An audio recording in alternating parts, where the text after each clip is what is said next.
Security Chipmunks podcast, where we talk about the development of cybersecurity skills.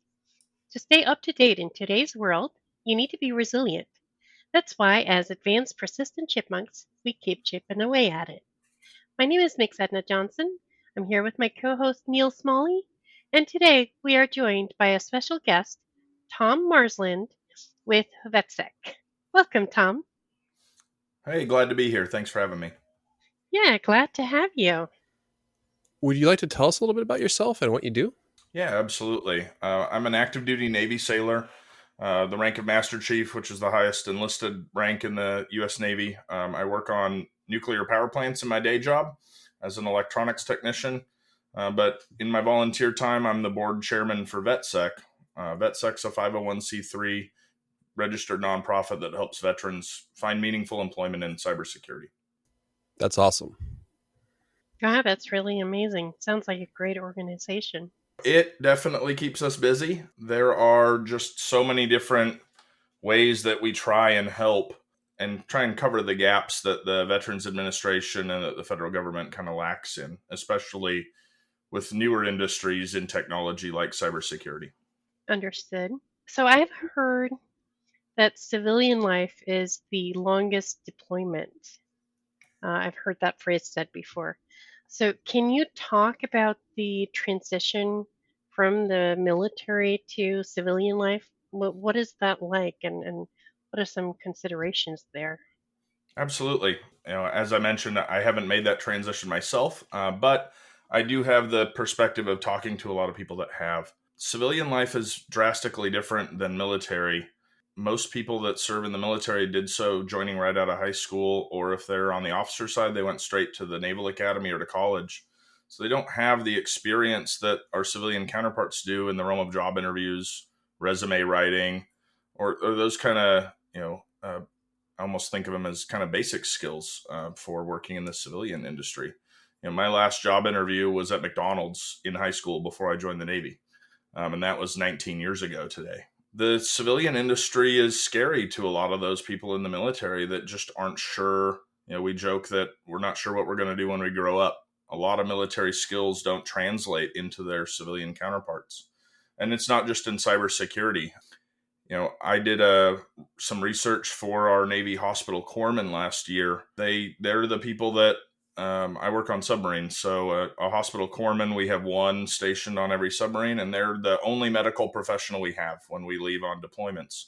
So we're gone for 6 months, and we have this guy that has some pretty good medical training. But if he separates from the military, he's not certified on the outside world at all. He couldn't even draw blood at a hospital. But that's the guy that's trained in doing even rudimentary surgeries if we had to, on our ships. And we see a lot of those gaps in the cybersecurity side as well. The DoD 8570 covers some certifications that you have to work in DoD cyber, like Security Plus for the information assurance side. But even that isn't the default for many of the people that do work in IT in the military. They don't get the opportunity to just have those certifications. It's just kind of on the job stuff. And if it doesn't directly translate, then there's a huge barrier for access to that job market. Yeah, that's there's some really interesting points there. I've heard before it can be challenging trying to match the military job descriptions to what you would see in the civilian life. It can be rather difficult, but if you can kind of translate it a little bit, it can be kind of helpful. Yeah, absolutely. There's so many resources that have come up now. Google, actually, on their job finder, you can put in your a military job title or code, and they kind of translate to what you'd be good at. But there's still so much on the back of the service member to, write the resume that talks about that. There's so much military lingo that you aren't going to be able to put on a resume because our civilian counterparts just won't understand that. So that's where companies like Operation Code, Veterati, Vets in Tech, and mine, VetSec, try and bridge that gap. That's very interesting. So how did you get involved with VetSec? Honestly, it was just looking around for my own resources for transition. Mm-hmm. I've always been somebody who wants to know clearly what the path forward is going to be. And this is probably one of those biggest, scary moments that I'm going to have in my life, as far as I have definitely decided on retiring from the military and making that transition. So about a year and a half ago now, I started researching and putting together a timeline for my own transition, and VetSec was one of those resources that came up. So I joined. We have a Slack community channel where we have channels about our military transition, technical channels, and a lot of social stuff, fitness, health, and outdoors, and all sorts of stuff for guys to just talk. So I got involved with them about 3 months after I joined. They had earned a partnership with a company called Security, or INE now. That was before that merger. Security gave VetSec 10 vouchers for their junior penetration tester program. And being one of the people that was kind of active in the channel at the time, the board at the time selected me as one of the 10 to receive that training. Oh, nice. So, yeah, it was a great experience. I've always had this goal of getting my OSCP at some point. So the EJPT was a great kind of starting point for that. So I went through with the other 9 VetSec members and got my EJPT. And then about a year ago now, the board had elections, and there's a lot of members of VetSec, and kind of I think with most of those organizations where they come, they get the resources, and then they're successful and they move on. So we have a lot of members, but not a lot of active in there everyday kind of members. So when the board elections came up, there weren't a lot of people volunteering to run for a spot. So I tossed my name in, and well, here I am today. Awesome. Yeah, it's been a wild ride so far. I think having a lot of free time with the COVID pandemic helped me a little bit. About a year and a half ago, even the military, for the people that aren't on ships, kind of said, okay, if you can work from home, go work from home. Stay safe, and check in over the phone. So I had a lot of free time to devote to that and to my studies at the time. So. Well, that's great. I know that I've seen you very active in social media channels talking about VetSec and encouraging both military and veterans to talk to you if they have that interest. Yeah, I've been trying to experiment with different ways to reach out to the community. Social media seems to be one of the best. So. Do you have any success stories that you have? You don't have to name any names, but have there been any military or veterans that have been helped that you can talk about? Yeah, absolutely. Just for the company as a whole, we grew over 1,000 members in the past year. And then one of the partnerships that we were able to come out with was we partnered with a company called Virtual Hacking Labs. They're similar to Hack the Box or Try Hack Me, in that they provide lab-based training for people working on offensive security. We partnered with them with Hack the Box and with Offensive Security. And 2 of our members last year, we kind of called it our premier scholarship for the year. 2 of our members received that kind of package deal of training and are actively working on their OSCP certification right now, free of charge from VetSec. That's awesome. Yeah, and then the other thing is we partnered with a company that's basically us, but in the United Kingdom, called TechVets. And just the collaboration between the 2 of us, we've, sharing job postings, sharing just anything for the people in different geographic locations. Just in the past year, we've contributed to over 30 of our members finding meaningful employment, finishing that military transition. Very cool. Wow. Very cool. Yeah, that's great. Great news. Great to hear. It's great that you're getting these partnerships too, to be able to offer education and certifications to your members. Yeah, I'm not afraid to hear the word no. So I've just been kind of shotgunning every educational company out there with our message, and I don't know, maybe they feel bad if they say no to me. I don't know, but I'm gonna keep asking until I can help as many people as possible. That's my goal. That's really cool. We've covered a bunch of them, but VetSec offers quite a variety of resources. Would you like to go over all of them, or anything that you haven't touched on yet? Yeah, absolutely. So our biggest thing is the Slack community. So a member, I'll just kind of go from somebody discovering VetSec to what they can get access to. So a member discovers our website. It's veteransec.com. They apply to join our Slack community, and that's where all of our resources live. We have about 3,000 members now in the Slack. I'd say looking at our analytics, about 400 active week to week who are in the channels, commenting, posting, asking questions. The channels revolve around military transition, technical topics such as red teaming or industrial control, SCADA, education, social, and then the channels for our leadership to put out announcements. There's also mental health resources that we share for people making the transition, and that's more of a confidential discussion channel for people to share their kind of struggles. Also help with VA medical disability ratings and how people can go through that process.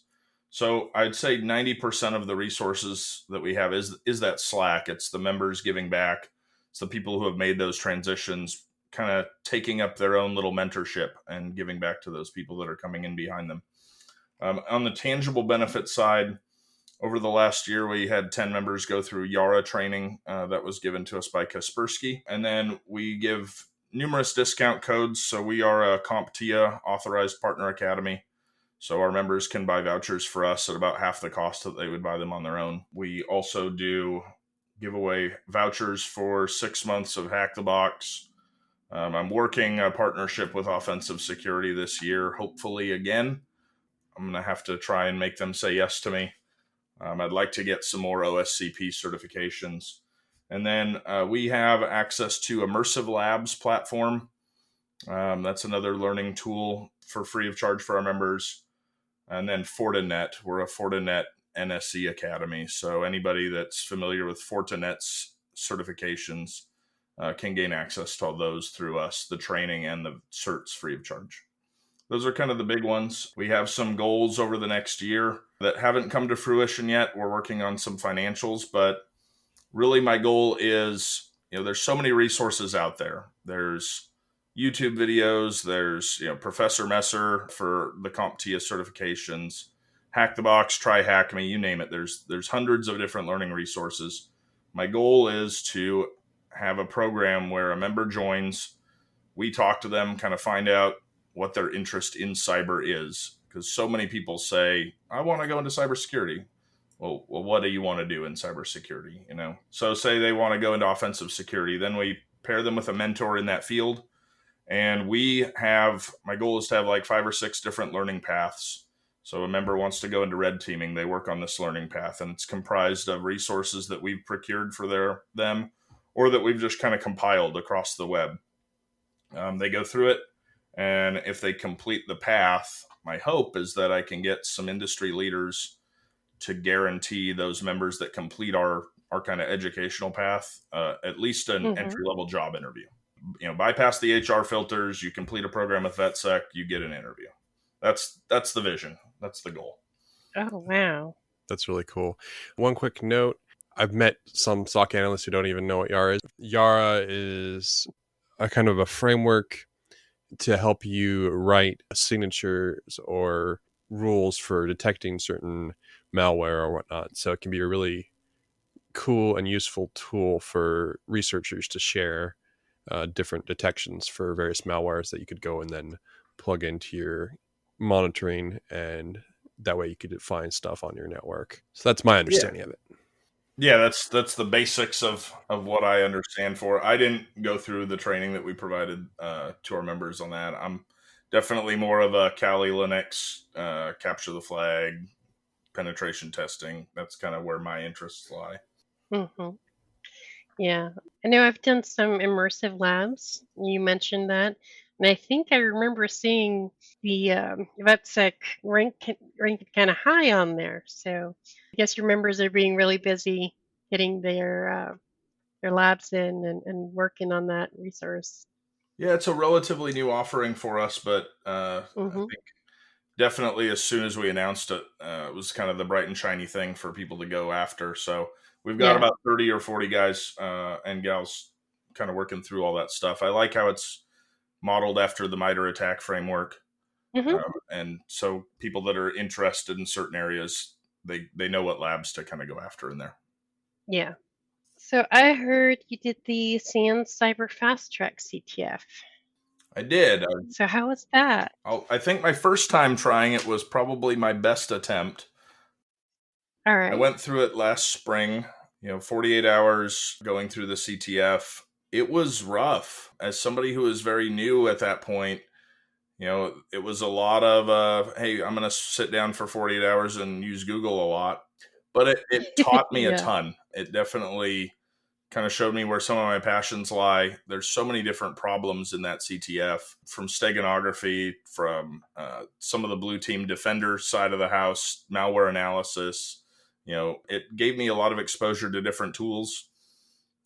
Hmm. My first attempt was definitely my best. I think there were about 3,000 people that went through it that time, and I was number like 65, somewhere in there. And then, based on how you place in the SANS Cyber Fast Track, you submit a video interview and a resume, and then they choose people for their follow on. I didn't get picked for that, but I keep plugging at it. One of these days, maybe.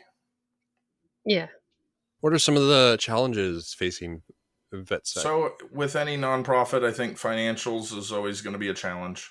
Our operating footprint's pretty small. It's really our website. Slack was gracious enough to donate the space to us, even at their higher Slack standard offering. So really it's, website, corporate renewal fees, stuff like that. So that's pretty small. I think the biggest challenge is getting the word out there. Like I said, we have 3,000 members and we gained 1,000 over the last year, which is awesome. And I'm super happy about that. But when I look at the bigger picture, there's 200,000 people separating from the military across the United States every year. Now, I know all 200,000 people aren't interested in cybersecurity, but I think it's got to be more than 1,000 out of that 200,000 in a year. And really, there are resources that benefit people who wouldn't just be going cyber, but into IT in general. And there's a lot of resources just from the VA transition, the mental health side that would help more people. Probably the biggest challenge that I see is getting the word to active duty members still. The DoD has this workshop that they require everyone getting out of the military to go through. It's 5 days long, and it's how to write a resume. This is what an interview looks like. But if I wanted to get my name on a list of resources that they provide at that workshop, I can't just contact like the big DoD and they put it out everywhere. I have to contact basically every individual military base across the country and ask their program coordinator to add it to their slide deck. There's no centralization of that process. So finding volunteers that are willing to, in their area, reach out to those bases and kind of get that word out. And that's why the big push on social media is, I do have a lot of military connections that way. So if I can amplify our voice through that method, I do. And then just, there are so many people that just don't know what those resources are. And unfortunately, the longer you're in the military, I think the job gets a little harder. You get more responsibilities. So that last 6 months of a military member's transition, when they should be focusing on job interviews and finding resources and all that, they're probably being tasked more with their job than at any other time. So trying to lobby for the military to give those members time to make that transition, because it's not as simple as working a normal civilian job and looking for something else. It's, hey, at this day you're done, and once you put in your paperwork to be done on that day, you don't take it back in most cases. So it's definitely more of a wall, and I think that's one of the challenges that our members face is it's kind of a scary world for them out there, especially with unemployment doing what it's doing. And I had several people that even I work with personally that the pandemic hit, and now, I don't want to get out of the military in the middle of a pandemic. I'm really not going to be able to find a job now. And they don't know all the resources out there. So I think the biggest challenge is getting that word to as many people as possible. If our listeners want to help out or get involved, what do they have to do? They just jump on the Slack, or? Yeah, the best place would be to go to veteransec.com. There's a link to join the Slack. We do a little bit of OSINT to make sure that people are in the military, because the Slack is just for people that are in or have been veterans of the military. There's also donation links on the page So people that are hearing about us that aren't in the military, if they want to help, we do accept donations. That's our major funding sources, and mostly from inside our membership. And then, just if you see posts about hire a vet, please help amplify that voice out there. That's a big way to help. Where can our listeners connect with you? LinkedIn's probably the best place. Thomas Marsland on LinkedIn or T Marsland on Twitter. Those are the biggest places, and I'll never turn down a connection request. So even the annoying sales pitches, I just try and copy paste a VetSec sales pitch back to them. So nice. All right. Very good. Well, thank you so much. It was a pleasure having you here today. Oh, thank you so much for having me. I really appreciate the opportunity. Thanks again. So thanks for listening to the Security Chipmunks. And remember, if it seems overwhelming, just keep chipping away at it.